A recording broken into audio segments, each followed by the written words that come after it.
Okay, ito nakuha natin sa bilyonaryo. Sana hindi tayo i-copyright at sana hindi po fake news ang bilyonaryo. Nako. Pero okay to. Kaya itong kinuha ko pag-usapan natin. Sige, pasok. Hindi sang-ayon ang mayorya ng mga Pilipino sa impeachment ni VP Sara ayon sa survey. Sa gitna ng issue, bumaba rin daw ang satisfaction rating ni PBBM. Okay. Dalawa po 'yan. Good news po para sa atin. Una, ayaw ng masa sa impeachment kay VP Sara. Pangalawa, trust rating ng presidente nyong si Marcos bumaba. Okay? Pero ngunit babala. Medyo hindi ako sang-ayon. Bakit, Coach Oli? Tingnan nyo po. Ang detalye sa agenda report ni Hannah T. Nako, palakpakan naman ba ng pambira ng mga sipsip? Mga team payaman, palakpakan! Alam nyo may sinasabi sila. Ang kada palakpak may 150. 150 para sa'yo, 150 para sa'yo, 150 sa'yo. Ayusin mo ang bahay mo, magpa-construction ka, bili ka ng bulletproof na sasakyan. Pasok! Himasin ninyo ang puwet ni Tamba. Ay, sorry po. Bastos din. Baboy yung baboy. Matanda pa lang mag-convene ng impeachment court para kay VP Sara, pero hati na ang sentimiento ng publiko. Sa kabila nito, naniniwala ang ilang Anong hati ang sentimiento ng publiko? Hindi po. Ay, tingnan nyo nasa background. Kung makaupo ka, Raul Manuel, wag na ka ganyan. Para kang bakla. Oo, yung upo mo, Raul Manuel, parang bakla. Ayusin mo, diretso. Sige. babatas na magbabago pa ang pananaw ng karamihan sa oras na umusad na ang paglilitis. Siguro doon masasabi natin at makikita at maliliwanagan ng mga kababayan natin kung ano talaga ang laman nitong impeachment complaint. Tawa na naman po tayo. Chua, balita ko, ikaw ang Team Suka. Bakit? Bakit Team Suka? Sinusuka ka na dyan sa Maynila, talo ka raw. Balita ko, kinanlong ka lang ni Isko, ikinampanya ka lang. Balita ko lang naman, totoo ba yan? Hindi ka maboboto kung hindi dahil kay Isko. Ngayon, wala ka na. Niyari ka na ni Isko. Sabi ko sa iyo kaya boto po sa Maynila, panalo po dyan si Isko. Ang bira, Kachua. Di ba, Ale? Meron ka namang 150 million reasons. Baka hindi lang 150 million ang reason nito ni Chua na ito. Team Payaman, palakpakan. Batay sa WR Numero Survey, 47% ng mga Pilipino ang hindi pabor sa impeachment ng bise. 33% ang sumusuporta, habang 20% ang walang opinyon. Kaya mabigat ito, Okay. 47% ayaw. Okay? Almost half ng Pilipino ayaw sa impeachment. Mabigat po yan. Almost kalahati. 33%. Ibig sabihin, sa bawat 10, tatlo, more or less, ang pabor lang. Pero ang titingnan po natin dito, ito po ang matindi. Yang 20%, yung walang opinion. Bakit mabigat yung Coach Oli?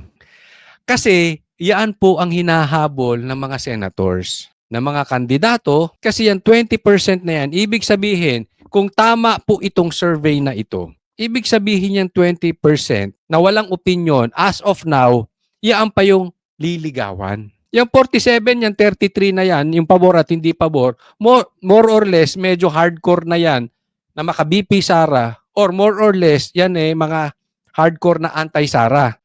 Ang nililigawan yung 20% at malaking bagay yan. Kaya nga, dapat sa tingin ko hindi talaga nila ituloy itong impeachment na ito kasi yung mga re-electionist, malaking bagay to, ilang milyon po yung 20%.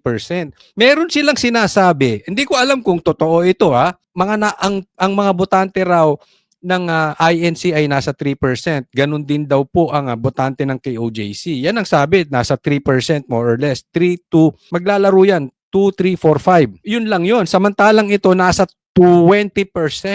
Malaki pong boses yan. Okay? Ngayon, Coach Oli, hindi naman lahat re-electionist. Yung iba nga hindi tumatakbo. Bakit? Dapat sila maging concern. Alam nyo kung bakit? yung sinasabi nila patungkol kay Tulfo, yung anti-dynasty law, okay? 'Di ba?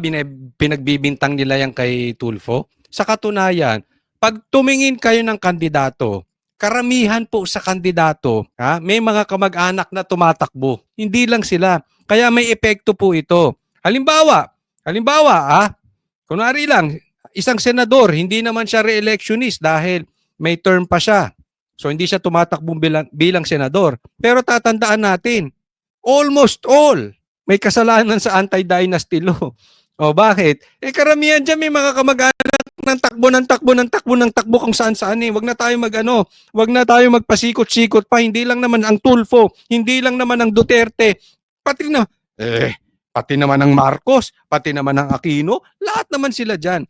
So may epekto po yan. Kasi pag talagang nakita nila ang public opinion ay ayaw sa impeachment, tatamaan sila or kung hindi sila, yung mga kamag-anak nilang tumatakbo. Kaya mabigat po itong 20% na yan.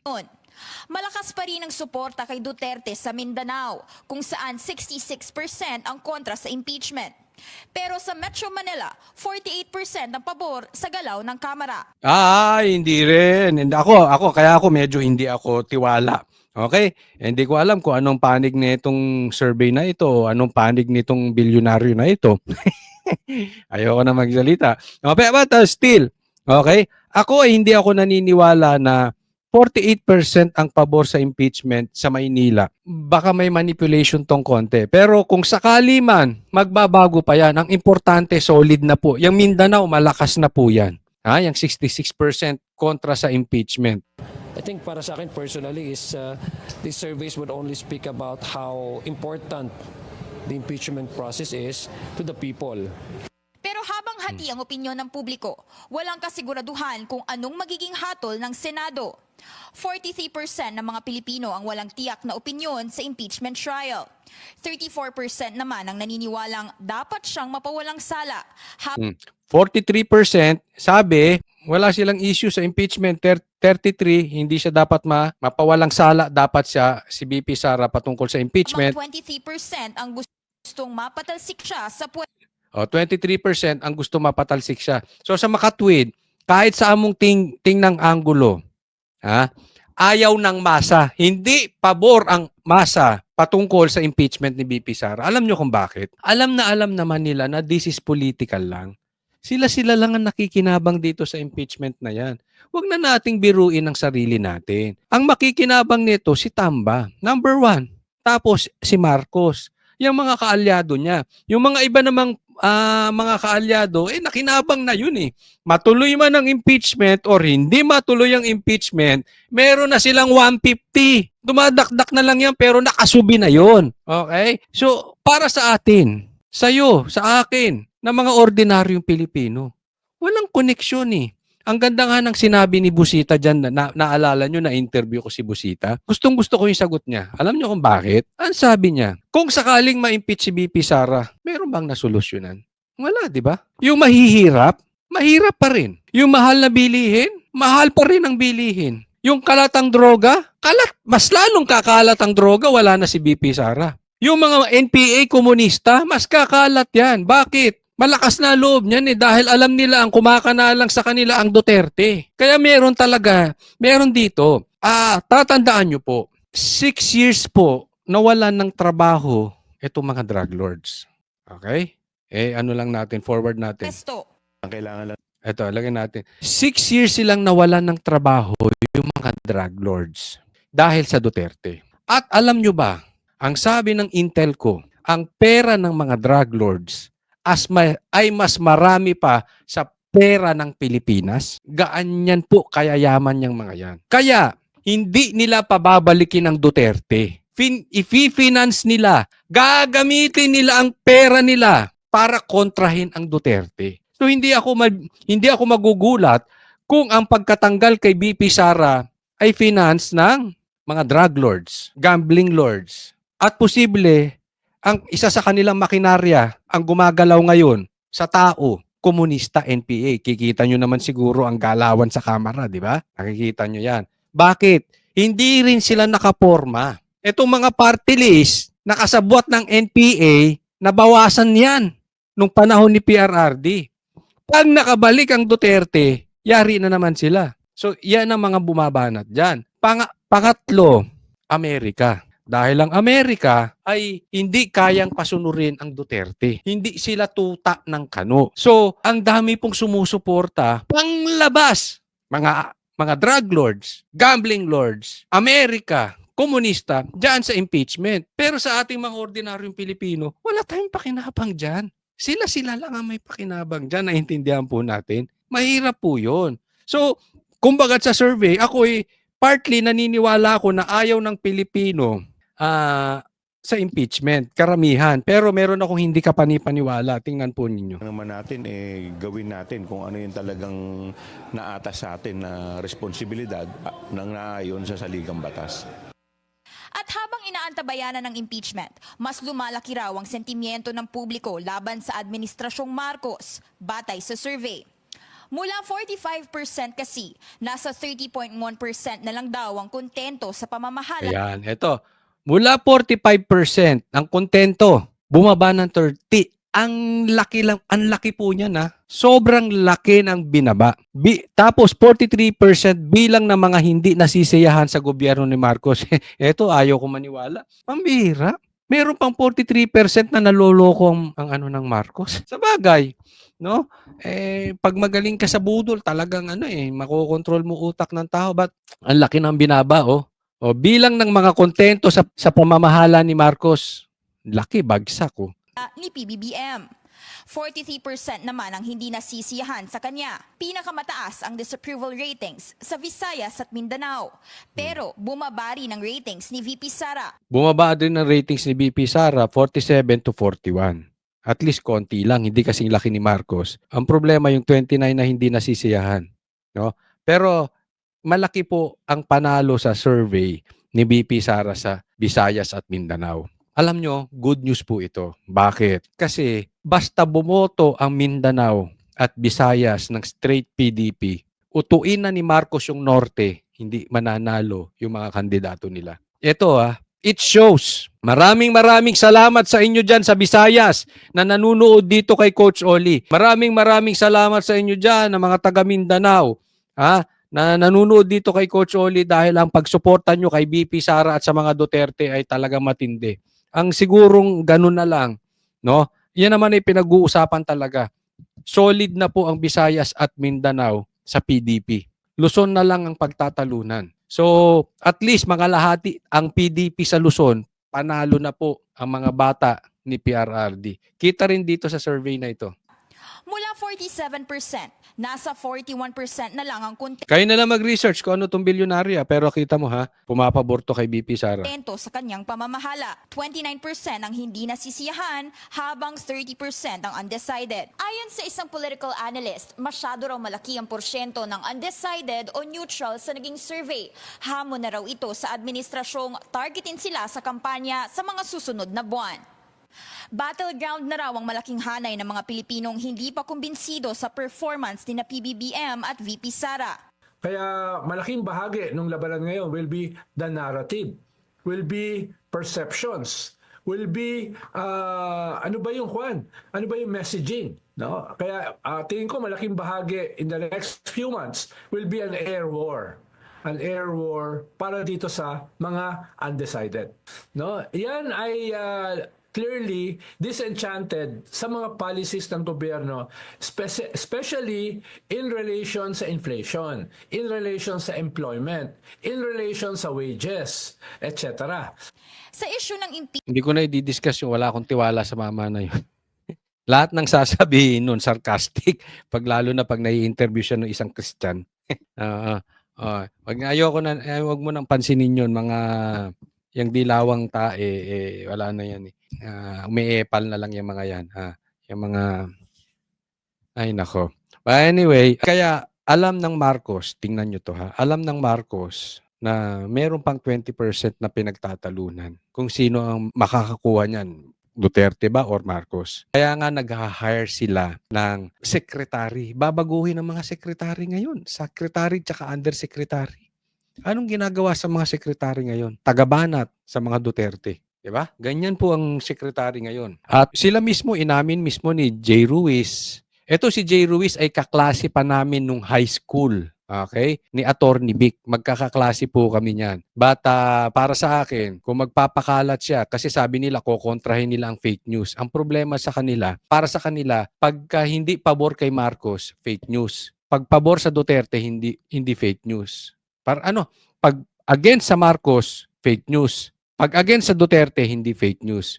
No? But kahit kaklase pa namin yan, si Jay Ruiz, babanatan natin yan. Asahan nyo. Kahit nga si Attorney Vic, nung nasa kampo pa siya ni Marcos, binabanatan din natin eh.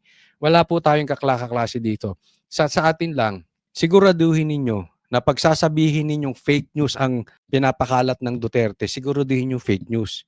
Kasi yung amo ninyo, number 1 fake news. Sinabing walang pumasok na baril sa KOJC. So, alam na natin kung saan patungo yung diskarte ni Marcos. They are hiring secretaries paid by the people, binayaran ng taxes ng bayan para magpalabas ng maling balita patungkol sa Duterte. Diyan na papupunta yan. Pansinin mo yun ang kanilang narrative parati. Yan ang spin nila na ginagawa ngayon. Fake news ang mga Duterte, fake news ang mga Duterte. Ayan. Kaya kumuha sila ng isa pang fake news vlogger na yung kamag-anak ni Castro. Di ba? Another Castro, another fake news. Impeachment. 56% ng mga Pilipino ang naniniwalang dapat manatiling neutral si PBBM. 56% ng mga Pilipinong naniniwala dapat manatiling neutral si BBM. Sasabihin ko na sa inyo, tama yan, dapat maging neutral si BBM. Pero hindi ako naniniwala kay Marcos. Alam mo sabi ni Castro, yung bago niyang taga-tahol? Ang sabi ni Castro, ito daw si BBM ay hindi mananawagan ng special session para dinggin yung impeachment ni BP Sara. Bigla akong kinabahan. Alam niyo kung bakit? Kasi lahat na lang ng sinabi ni BBM kabaligtaran. So, ibig sabihin, sabi niya, di ba, ayaw ko sa impeachment, pero pumirma yung anak niya. Ayaw ko sa EDCA, pero pinapasok niya yung EDCA. Di ba? Ang mga sinasabi ni Marcos, puro kabaligtaran. Gusto ko sa unity, pero binanatan si BP Sara nung pinsan niya. Kabaliktaran lagi ang sinasabi nitong sinungaling na presidente nyo. At ang sabi ni Castro, hindi raw magpapatawag ng special session si Marcos. Patay tayong bata na to.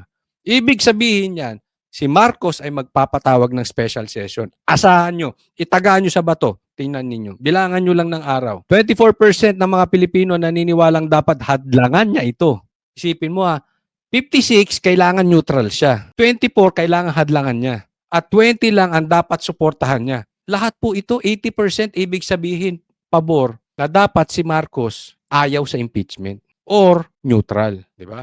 Mapa-neutral o ayaw, pabor kay BP Sara. So 80% favoring the position of BP Sara. Ganyan po katindi. So talagang kita nyo pagdating sa masa, ayaw talaga ng impeachment. 24% naman ang gustong hadlangan niya ito at 20% ang naniniwalang dapat niya itong suportahan. Una nang nilinaw ng Pangulo at ilang mga mambabatas na hindi manghihimasok ang executive branch pagdating sa paglilitis ng bise. Hindi maghihimasok ang executive which is Marcos, executive branch which is Marcos ang the head ng executive branch. Ano pa yan? Hindi maghihimasok. Kabaliktaran yan. Pag si Marcos nagsalita, abangan ninyo kabaligtaran, yun ang mangyayari. Sa ngayon, inaasahan ng ilang House lawmakers ang partisipasyon ng publiko sa ikakasang paglilitis. Yung pinabili na suka, si Castro. Asa na yung pinsan mo, di umano. Si Attorney Claire Castro, parehas kayong butangera. At saka ang kanyang pamilya, politically, we cannot deny that they have some Yes. substantial following. May sinabi ka rin totoo, Adjong. May sinabi ka rin totoo. Pero medyo dinadownplay niya pa. Inaamin niya na may substantial following ang Duterte. Hindi. Strong following po. So I would expect that there's going to be a active engagement and public participation. Para sa Alam mo, pakita natin sa publiko, sa social media, ayaw natin ng impeachment. At kita nyo, nagbubunga na po sa survey na ayaw sa impeachment. Ayan. Congratulations, BP Sara. Pero sa tingin ko, itutuloy pa rin to ni Marcos. But at least, ang sigaw ng taong bayan, mananatili. Kasi this can swing the votes ng mga senador pag nakita nila ayaw talaga ng taong bayan itong impeachment na 'to. Hindi sila boboto against VP Sara. So matatalo yung impeachment.